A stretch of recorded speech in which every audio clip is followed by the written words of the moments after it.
So before we start the panel, I just want to introduce myself. My name is Chase Ross. You might have seen me around. I have a camera, I'm making videos and interviewing a bunch of people about the summit. The reason why is because I make a lot of YouTube videos, so I was asked to make some videos about this summit and about the Stigma project and stuff like that. So you might be interviewed later on if you want. Just come up to me. So what I do on YouTube is I make videos about being trans, about my trans experience, and I give advice, and I like to talk about how to navigate spaces when you're trans, so like bathrooms and communities, different areas of life. And apart from just doing the YouTube thing, which if you want to check out my YouTube, it's uppercase Chase, just plugging it in there. I also do research, so I'm a grad student at Concordia University in Montreal. So my research just focuses on trans identity, tattoos, and just internet culture and stuff like that. So the panel today is called Understanding and Undoing Intersecting Stigmas in the Lives of Gay, Bi, and Queer Trans Men. So I'll just give you a little overview before we start it. So gay, bi, and queer trans men are impacted by multiple forms of stigma that impact our health and well-being. One form of this stigma often takes its exclusion from discourse, research, and action around gay men's health. So this panel aims to familiarize summit attendees with the lives of diverse gay, bi, queer trans men and how stigma impacts our health in ways that are both similar to and distinct from the experiences of cisgender gay men. So the first panelist today is Cyrus Marcus Ware. So Cyrus is a visual artist, community mobilizer, educator, and researcher pursuing his PhD studies in the Faculty of Environmental Studies at York University. Cyrus's research focuses on experiences of marginality and the ways that the presence of racialized, trans, and disabled people can challenge static social environments. Cyrus is a co-principal investigator for the Trans MSM study and a member of the GBQ Trans Men's HIV Prevention Working Group. Cyrus was voted Best Queer Activist by Now Magazine and was awarded the Steinert and Ferrero Award for LGBT Community Leadership and Activism. So, Cyrus.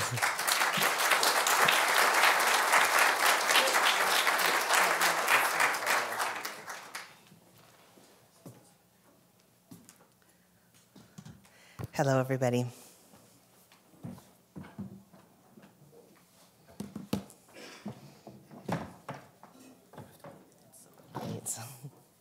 So this presentation is going to look at some specific experiences of gay, bi, and queer trans men and how we can use, I guess, all of the tools at our disposal to have an intersectional response, a creative response to challenging stigma.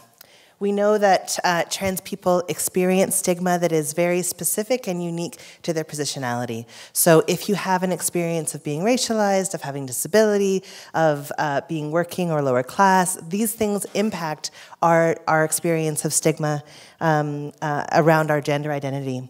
We know that stigma affects people's access to healthcare, to housing, to dating and love, relationships, to many areas of our life. And so we know that when we're working to challenge perceptions of stigma, we need to use an intersectional approach so that then the people that we're fighting for is actually all of us, not just a very sort of slim or limited perception of who trans men are.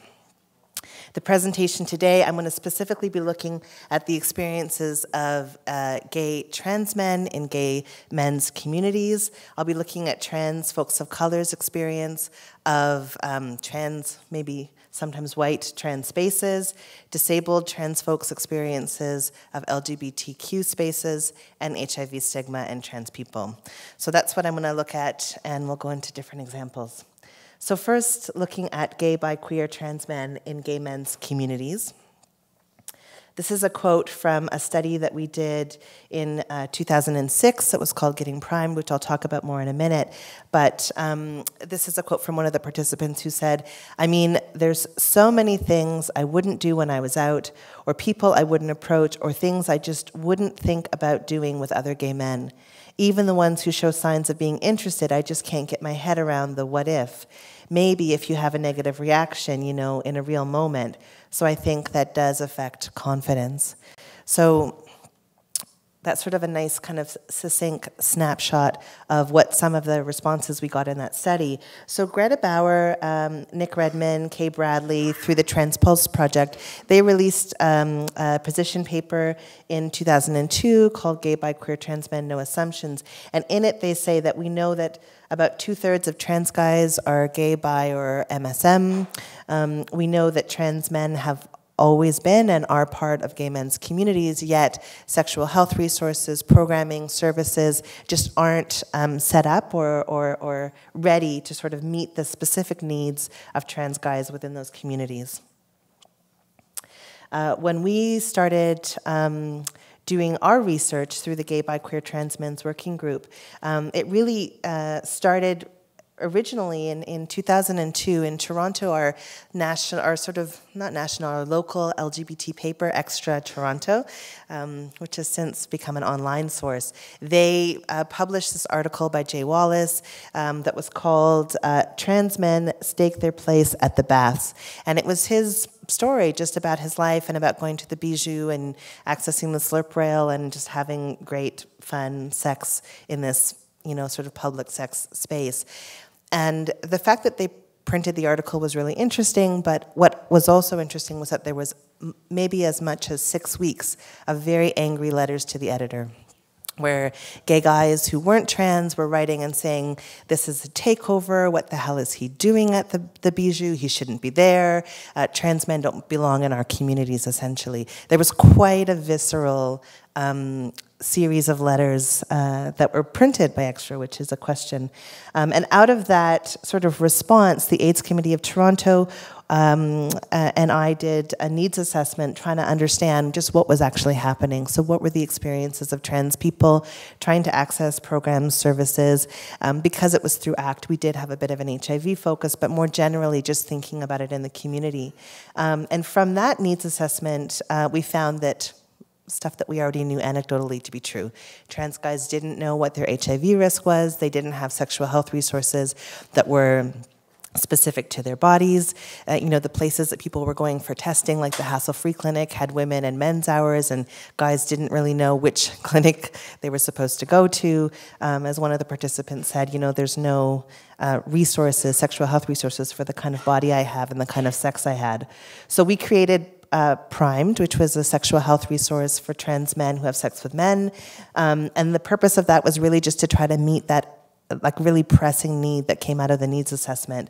We created Stroke, which was like a party for gay, bi, and queer trans men and the men who dig them to come together and have fun and meet with each other. And we formed this working group. And this working group is based out of the Ontario Gay Men's Sexual Health Alliance. It's funded through the AIDS Bureau of Ontario. And in addition to making Primed, we just wanted to do research, create resources, and really think about the experiences of a diversity of trans MSM. We just released a second edition of Primed 2. You can see a sample copy of it on the info table out there. And you know, just to kind of bring it up to date, that we made the first resource in 2006, and so what's the reality in 2015? Yeah, it just sort of talks about sexual desire and the experiences and activities of trans guys and the guys who dig them. So it's also for gay, non-trans guys who are interested in trans guys who want to get information about how to have the kind of sex that they want. Oh, and we wanted to make a sexual health resource that was exciting and sexy and still made you want to have sex after reading it, which is important. So there's lots of pictures, and we tried to make it desirable in the tone, so you'll see that throughout. After creating Primed, we realized that although Primed, the resource, and getting Primed, the report that was for service providers, we got all of this information about what trans guys were doing, but we didn't get information about why they were doing what they were doing, how they were making their decisions, what their experience of being in this culture was like. And so we wanted to ask a lot of follow-up questions. And so we applied to the CIHR, and we received funding to do the Trans MSM study. And in this study, we were looking at doing quantitative analysis and talking to trans guys about what they were doing in their lives, sort of about the decision-making that they were making, strategies that they used, and how this increased or didn't increase their HIV risk. So I'm going to share a couple of quotes that we received through both Primed and the Trans MSM study. In this one, specifically, the person is talking about trying to cruise and meet people, and he says, despite the use of acronyms such as F to M in ads, some men were unaware of what it means. Now I state I'm a trans man, and only a few times would I have people just cut the communication. Most folks are like, oh, it's too bad, that's life, and away you go. And then at the bottom he says, I would have to think about it, but nothing that made me want to cry, just some things that made me feel like, oh, it would be cool if you were cool with it. This is an example of a post that somebody put up talking to other trans guys where he says, would you say that some hookup sites happen to have more guys who are interested in F to Ms than others? Is Adam for Adam a good place to start looking? And then the person says, you know, I wouldn't say in my experience that one site has more guys into F to Ms than others. I would say just give it a go. So people are trying to network and connect with each other about how to do this sort of online cruising thing. One of the participants in the Getting Primed study said, when I feel I'm visibly trans around non-trans men, I can be really uncomfortable. It's easy to assume that they're going to be non-accepting rather than to actually test the waters and find out. This is from the recent study that we did. This person said, when I would hook up with men before or early in transition, the kind of guys that I ended up hooking up with and the way the interactions were very different than they are now. There's a lot more knowledge, awareness, exposure, you know, discovering desire for trans men. But it's made it a lot easier, even just in confidence in myself, that I have a body that is so much more male to me. So I'm more comfortable in going out and picking up men and, you know, being comfortable and assertive around my body with men and with non-trans men. So there are some shifts that are happening. So in doing my very important research for this study, I, of course, had to go and check out the truth or falsity of that assertion that one site is no more open to F to Ms than others. So I Googled about gay trans men. And apparently there's actually a test, a quiz that you can do on, of all places, OkCupid. And it's called Could You Date a Gay Trans Man test. And it says this test attempts to measure how well you would do dating or hooking up with a gay trans man, in brackets, F to M. So I, of course, had to do the study, right? I had to do the test. And sadly, I actually can't show you my results because when I clicked through, I think I would be ready to date a gay trans man. But when I clicked through, I actually couldn't get my results because, as it says, sign up and get your test results. And I was like, whoa, this test is actually like an ad for OkCupid. Like this test about gay trans men is actually a hook to get people to sign up to OkCupid. I don't even know what to make of this, folks. I don't know if it's good or terrible. I don't even know. It's just kind of fascinating that here we are in 2015 and this is what we're at. This is where we're at. So moving on to looking at the experiences of trans men of color in trans spaces and non-trans gay men's spaces. In our study and when we were doing Primed, it was really important to make sure that we reached out to a diverse group of trans guys, and we wanted to hear about the experiences of trans men of color. And so these are some of the things that people said. One person said, it's hard enough being like a South Asian dude, and then you throw in the trans stuff, and between the racism on Church Street, which is our gay area, and the transphobia, I feel no connection whatsoever.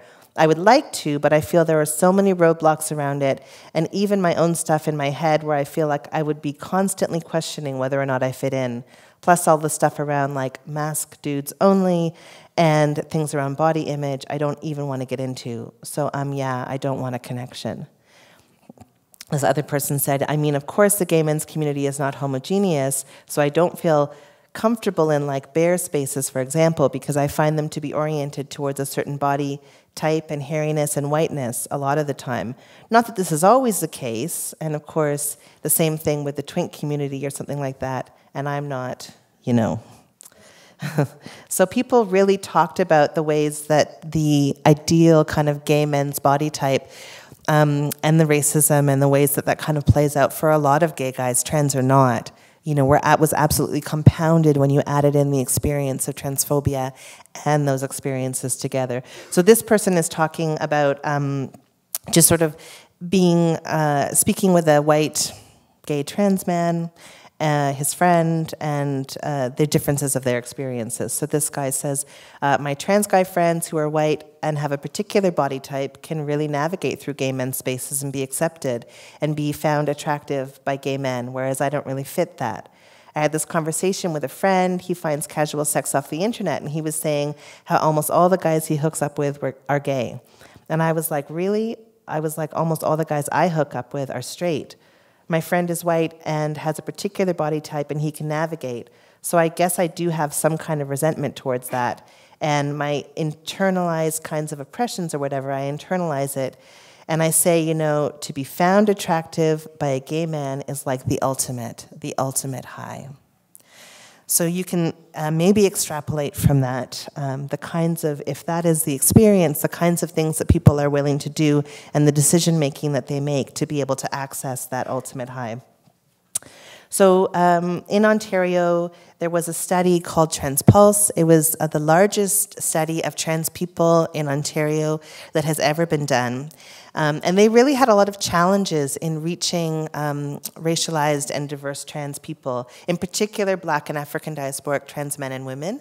And so when we were, they did respondent-driven sampling where you kind of, there are people who are seeds and then they invite people and then they invite people. And so depending on which way the seeds go, you could end up really not reaching into a lot of communities that may be more underground or not connected to white communities. So, and that did play out in the study.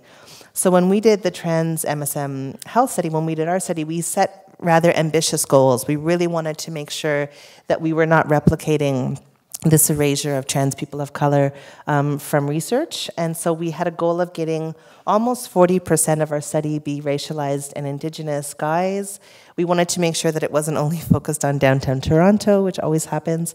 So we wanted to have 25% from regional areas, and that then when we talked about areas outside of Toronto, that we wanted racialized and Indigenous guys from there too. So it wasn't just that all of the people of color were in the Toronto sample and all of the white people were in the rural sample. And actually we did really well. We exceeded our target, so the results are over there on the bottom right. And part of how we did it was through personal referrals, connecting with ethno-specific community groups and ASOs, and then we were flexible with our research questions. So we tweaked our questions as we went along to make sure that they were still relevant or that they were specific to the kinds of people that we wanted to come and enter the study. So quickly, I'm going to look at the experiences of disabled trans folks in our communities. So one of the things that came through our study and another study that I did with Zach Marshall was about the experiences of disabled trans people. And again, just really trying to drive home that, you know, depending on what your positionality is, your experience of stigma is compounded by all of these things. So this one person says, I feel there's a very negative tension between mental health and trans issues at times. I worry that trans activists are trying a bit too enthusiastically to flee the stigma of mental illness with regards to things like gender identity disorder or gender dysphoria, being in the DSM, you know, the Diagnostic and Statistical Manual.